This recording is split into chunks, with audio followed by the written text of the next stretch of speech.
ಗಾಳಿ ಮಳೆಗೆ ಭತ್ತ ಬೆಳೆದಂತ ರೈತರು ಕಂಗಾಲಾಗಿದ್ದಾರೆ. ಬಳ್ಳಾರಿಯ ಕಂಪ್ಲಿ ತಾಲೂಕಿನ ಹಳೆ ದರೋಜಿ ಗ್ರಾಮ ಮಳೆಯಿಂದ 150 ಭತ್ತದ ಬೆಳೆ ಮಣ್ಣು ಪಾಲಾಗಿದೆ. ತಿರುಗಿ ನೋಡಲಿಲ್ಲ ಸಂಡೂರು ಶಾಸಕರಾಗಿರುವಂತ ಅನ್ನಪೂರ್ಣ ಅವರು. ಅಧಿಕಾರಿಗಳ ಪರಿಶೀಲನೆ ಕೂಡ ಅಧಿಕಾರಿಗಳು ಇಲ್ಲಿ ಮಾಡಿಲ್ಲ ಎನ್ನುವಂಥದ್ದು ಗೊತ್ತಾಗಿದೆ.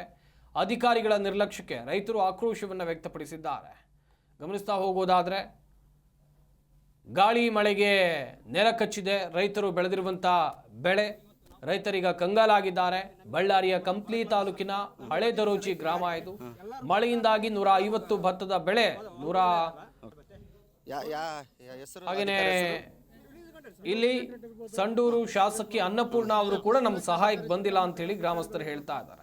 ಸರ್ ಕೆಳಲಿದ್ದ ಮ್ಯಾಲಕ್ಕೆ ಹೋದ್ರಿಗುಟ ಒಬ್ಬ ಅಧಿಕಾರಿ ರೆಸ್ಪಾನ್ಸ್ ಮಾಡಕಲ್ಲ.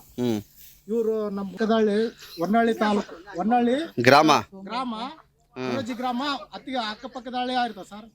ಆ ಹಳ್ಳಿಯ ಗೌರವಾನ್ವಿತ ಶಾಸಕರಾದ ಕಂಪ್ಲಿ ಕ್ಷೇತ್ರದ ಶಾಸಕರಾದ ಗಣೇಶ್ ಸಾಹೇಬ್ರು ಬೆಳಿಗ್ಗೆ 6 ಗಂಟೆಗೆಲ್ಲ ಆಫೀಸರ್ ಕಳಿಸಿ ಎಲ್ಲ ಅಲ್ಲಿ ಏನ್ ಬೇಕು ರೈತರಿಗೆಲ್ಲ ಅನುಕೂಲ ಮಾಡಿಕೊಟ್ಟಿರ್ತಾರ. ಅದೇ ನಮ್ಮ ತುಕಾರಾಮ್ ನಿಮ್ ಶಾಸಕರು ಅನ್ನಪೂರ್ಣ ನಮ್ಮ ಅನ್ನಪೂರ್ಣ ಸಾಹೇಬ್